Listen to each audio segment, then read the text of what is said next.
Elliot wave theory के chapter 3 में आपका बहुत बहुत स्वागत है। इस चैप्टर में हम ये जानेंगे कि प्राइस कंट्रोलिंग पावर किसके पास होती है और कौन से ऐसे व्यक्ति होते हैं जिनके पास ये वाली पावर आ जाती है। किसी भी मार्केट में हम यदि देखेंगे प्रैक्टिकली भी, तो ऐसे कौन से व्यक्ति होते हैं जो मार्केट में प्राइसेस को कंट्रोल करके चलते हैं।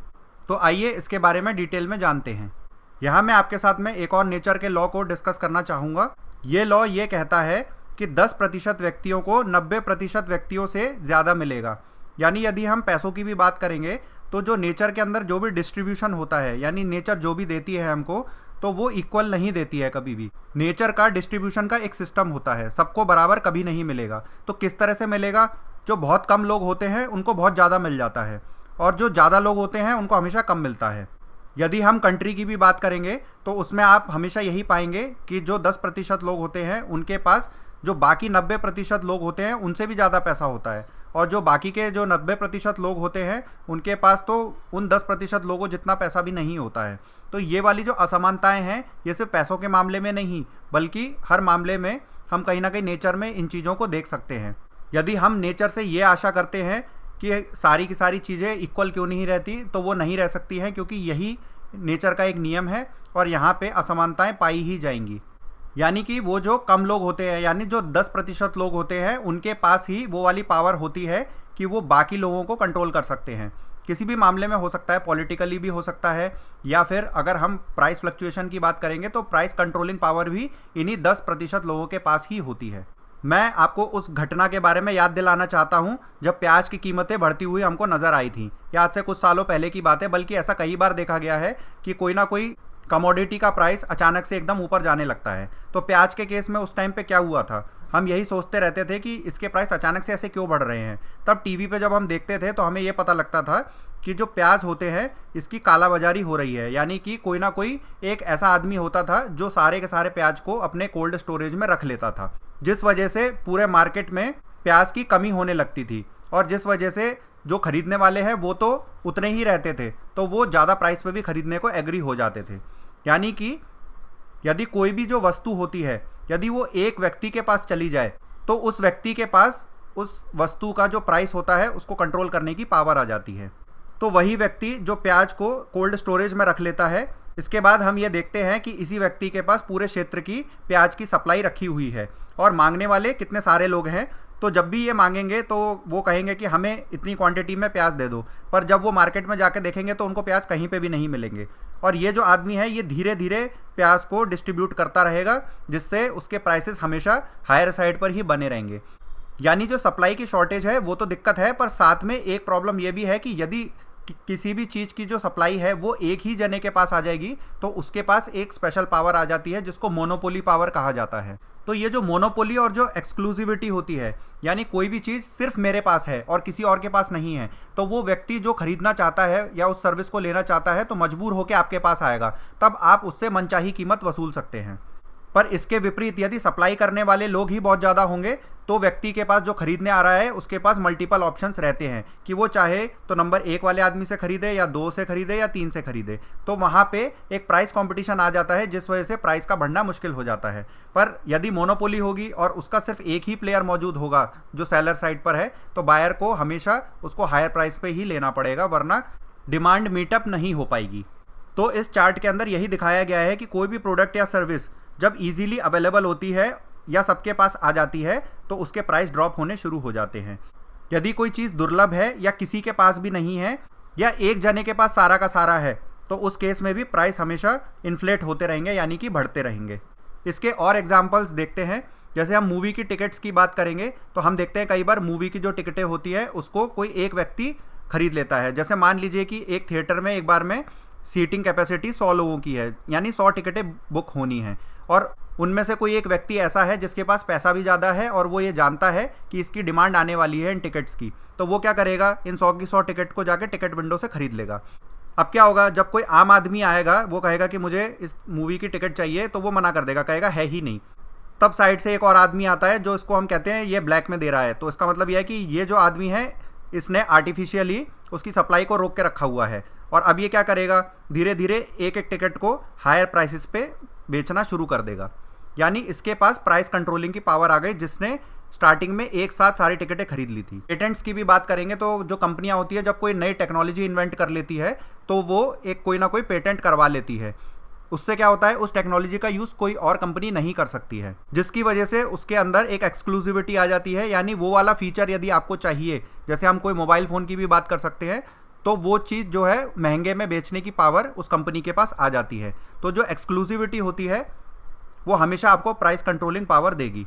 यदि आपके पास कोई एक्सक्लूसिव टैलेंट है, जैसे मान लीजिए कि आप कोई ऐसा काम कर सकते हैं जो शायद दुनिया में 2-3 लोग ही कर पाते हों, तो आपकी डिमांड इतनी ज़्यादा होगी, जो उस आदमी उस सर्विस को लेना चाहेंगे वो हमेशा आपको एक्स्ट्रा पेमेंट देने के लिए रेडी हो जाएंगे और आप उनसे मनचाही कीमत वसूल सकते हैं। सेम यही स्टोरी स्टॉक्स के अंदर भी होती है। यदि किसी कंपनी के शेयर किसी एक आदमी के पास इकट्ठा हो जाएं, तो उस आदमी के पास पावर आ जाएगी कि वो स्टॉक के प्राइसेस को कभी भी अप एंड डाउन कर सकता है। तो आजकल हम ये देखते हैं कि पेनी स्टॉक्स जो होते हैं, यानी वो वाले स्टॉक्स जो 10 रुपये से भी कम के होते हैं, जिनका मार्केट कैप 100 करोड़ से भी कम का होता है।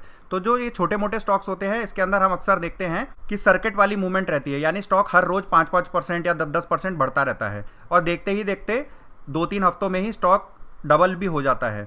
और अगर हम over the span of 6 month की बात करेंगे तो उसके अंदर स्टॉक हमें कई बार 3-4 गुना, 10 गुना, 12 गुना ऐसे होते हुए दिखाई देते हैं। ये वो वाली कंपनियां होती हैं जो एकदम फंडामेंटली ख़राब कंपनियां होती हैं। तो फिर इनके प्राइसेस आखिरकार ऊपर जाते ही कैसे हैं? तो इसके अंदर सेम वही चीज़ हो रही होती है। देखिए, इस कंपनी का मैं एक एग्जांपल आपको दिखाता हूँ। ये भी एक पेनी स्टॉक है। तो इसके अंदर यहाँ पे जब इसका IPO आया होगा तो उस टाइम पे यहाँ पे 2 या 3 चुनिंदा लोगों के पास ही सारे स्टॉक्स रहे होंगे, यानी उन चुनिंदा लोगों के पास प्राइस को इन्फ्लेट करने की पावर रही होगी। वो क्या कर रहे थे, जैसे मान लीजिए शुरुआत में उनके पास 1 लाख शेयर्स थे और 1 लाख शेयर ही ट्रेडेबल हैं। तो उस केस में ये क्या करेंगे, 50-50 शेयर्स के सौदे हर रोज़ एग्जीक्यूट करेंगे हायर प्राइस के ऊपर। और क्योंकि डिमांड आती चली जाएगी, किसी भी कारण से हो सकता है, क्योंकि प्राइस ऊपर चलता हुआ देख के कई सारे रिटेलर्स आ जाते हैं, तो ये हमेशा क्या करेगा, 50-50 क्वांटिटी धीरे धीरे धीरे धीरे अपर प्राइसेस पे बेचता रहेगा, क्योंकि इसके पास पावर है प्राइस को बढ़ाने की। और ये ऊपर की साइड में लिमिट ऑर्डर्स लगाता चला जाएगा और उसको महंगा महंगा बेचता जाएगा। एक सर्टेन पीरियड के बाद क्या होगा, जब प्राइस काफ़ी ज़्यादा बढ़ जाता है तो उसके बाद कई सारे लोग आ जाते हैं, टीवी पे भी आ जाता है, या कई बार लोग भी आ जाते हैं, या उनको मोबाइल्स पे टिप्स वगैरह भेज दी जाती है कि इन स्टॉक्स में आप निवेश करो करके। तब क्या होता है, यहाँ पे अचानक से भीड़ आ जाती है और 1 लाख लोग यहाँ पे एंट्री लेने की कोशिश करने लगते हैं। तब क्या होगा, तो जो पहले से जिसके पास 1 लाख क्वांटिटी थी वो यहाँ पे सारी की सारी क्वांटिटी को सेल कर देगा, और वो सेल करते ही हम यहाँ पे देख रहे हैं बड़े वॉल्यूम के साथ में यहाँ पे डाउन ट्रेंड शुरू हो गया है। यानी जितने भी स्टॉक्स एक आदमी के पास थे, अब वो बहुत सारे लोगों के पास डिस्ट्रीब्यूट हो गए हैं, जिसकी वजह से अब प्राइस जो है वो नीचे की तरफ ही आता चला जाएगा, क्योंकि अब प्राइस की मोनोपोली नहीं बची है, किसी एक व्यक्ति के पास स्टॉक्स नहीं है, तो अब प्राइस को कंट्रोल करने के लिए कोई नहीं बैठा है। तो पेनी स्टॉक्स में सबसे बड़ी दिक्कत यही होती है कि वो डिमांड सप्लाई की वजह से ही ऊपर या नीचे जा रहे होते हैं, जो आर्टिफिशियली ऊपर और नीचे ले जाए जाते हैं, और इसमें फंसने के चांसेस बहुत ही ज़्यादा होते हैं। इसलिए पेनी स्टॉक्स में इन्वेस्टमेंट करने से पहले फंडामेंटल रिसर्च बहुत ज़्यादा ज़रूरी है। और वो पेनी स्टॉक होते ही इसलिए हैं क्योंकि उनके फंडामेंटल्स ही ख़राब होते हैं। अगर फंडामेंटल्स अच्छे होते तो ऑलरेडी उनके प्राइस शूटअप हो चुके होते। तो जो ये छोटी मोटी मूवमेंट्स होती है, इस पर कभी भी ध्यान नहीं देना चाहिए। इस तरह की चीज़ें हमेशा होती रहती है मार्केट में, पर आपको अपनी कैपिटल प्रोटेक्शन का भी ध्यान रखना चाहिए।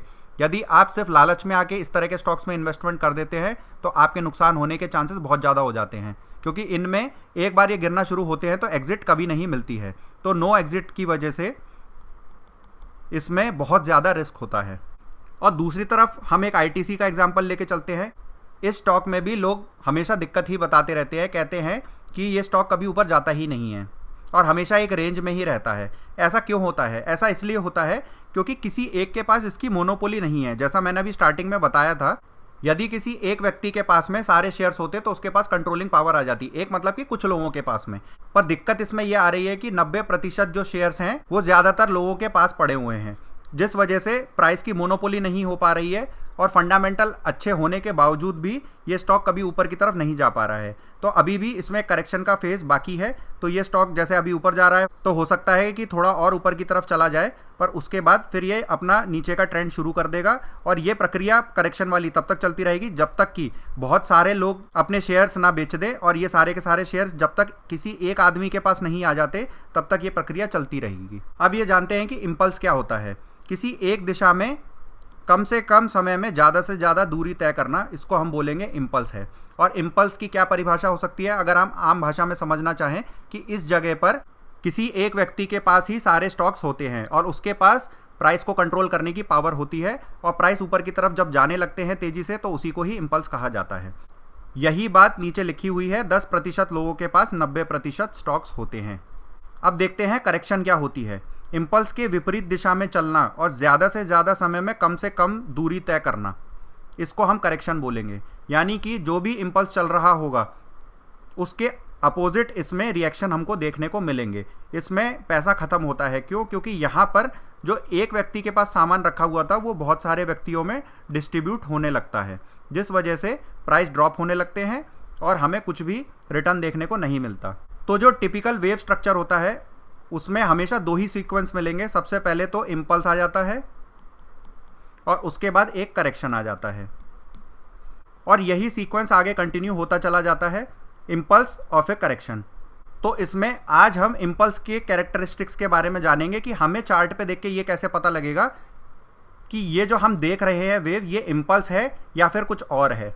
तो पहले तो मैं आपको ये बता दूं कि इसके अंदर वेव काउंटिंग कैसे की जाती है। ये पिछली बार आपको बता दिया था। एक जो बड़ी इम्पल्स होती है, यानी ये जो बोल्ड लाइन के अंदर है, इसको एक इम्पल्स बोला जाएगा, और ये जो यहाँ पे एक बोल्ड है इसको एक करेक्शन बोला जाएगा। जब हम इस बड़े इम्पल्स को जूम करके देखते हैं तो उसके अंदर हमें छोटे 5 वेव्स दिखाई देते हैं, जिनको हम काउंटिंग क्या करेंगे, 1 2 3 4 5। इसमें से जो 1 वेव होती है, 3 वेव होती है और जो 5 वेव होती है, ये तीनों भी अगेन इम्पल्स होती है। यानी यदि मैं 1 वाले इस वेव को जूम करके देखूंगा तो उसके अंदर भी मेरे को 1 2 3 4 5 ऐसे वेव्स दिखाई देंगी, और वेव 2 जो करेक्शन है उसके अंदर ABC ऐसे स्ट्रक्चर दिखाई देगा।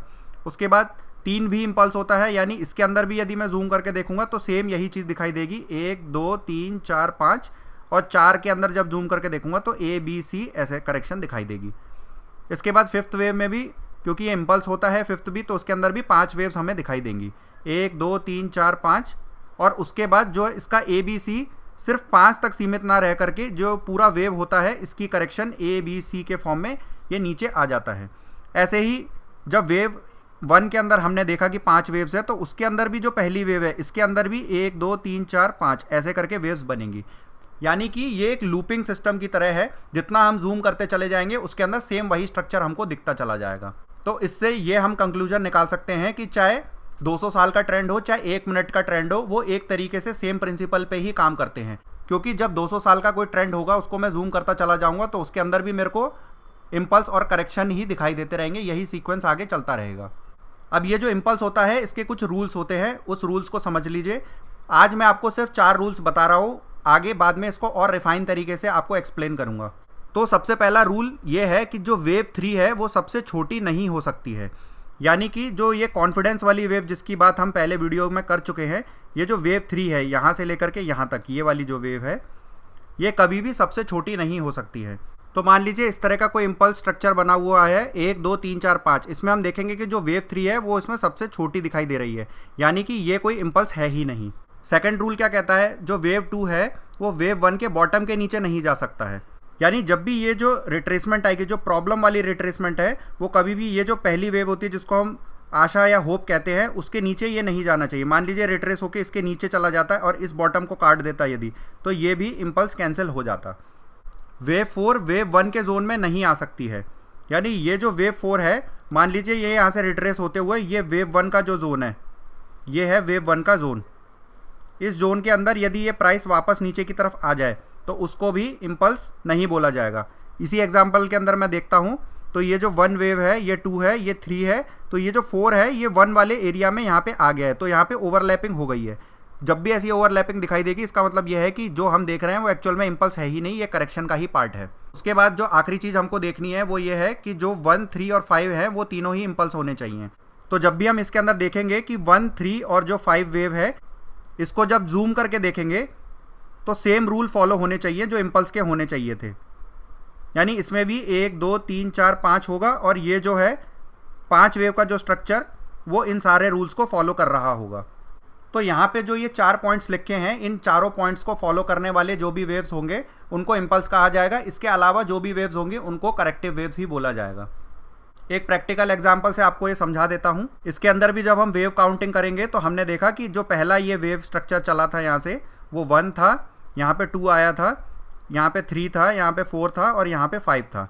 तो अब हम देखते हैं कि वो वाले रूल्स जो बताए थे वो फॉलो हो रहे हैं कि नहीं। पहला रूल ये था कि जो वेव 3 है वो सबसे छोटा नहीं होना चाहिए। तो यहाँ पे जो प्राइस था और यहाँ पे जो प्राइस था उससे हम देख लेते हैं कि ये वेव क्या सबसे छोटी है, नहीं। तो हमें ये देखने को मिलता है कि जो वेव 1 है वो यहाँ पे सबसे छोटी है, वेव 3 मीडियम साइज़ की है और वेव 5 हमें लगभग वेव 3 के बराबर ही दिखाई दे रही है। यानी शर्त नंबर 1 जो है वो क्वालिफाई हो गई है इसमें। रूल नंबर 2 ये है कि जो ये प्रॉब्लम है, यानी कि ये जो सेकंड वाला फेस है वो 1 के नीचे नहीं आना चाहिए, ये इसके ऊपर ही बना है। इसका मतलब ये है कि ये वाला रूल भी क्वालिफाई हो गया है इम्पल्स के लिए। जो वेव 4 है, यानी ये वाला जो वेव है ये ओवरलैप नहीं हुआ है। यदि ये वाला प्राइस यहाँ तक नीचे आ जाता तो इसका मतलब हम फिर इसको इम्पल्स नहीं बोल सकते थे, भले ही इसके बाद प्राइस ऊपर की तरफ निकल जाता, ये इम्पल्स की कैटेगरी में नहीं आता।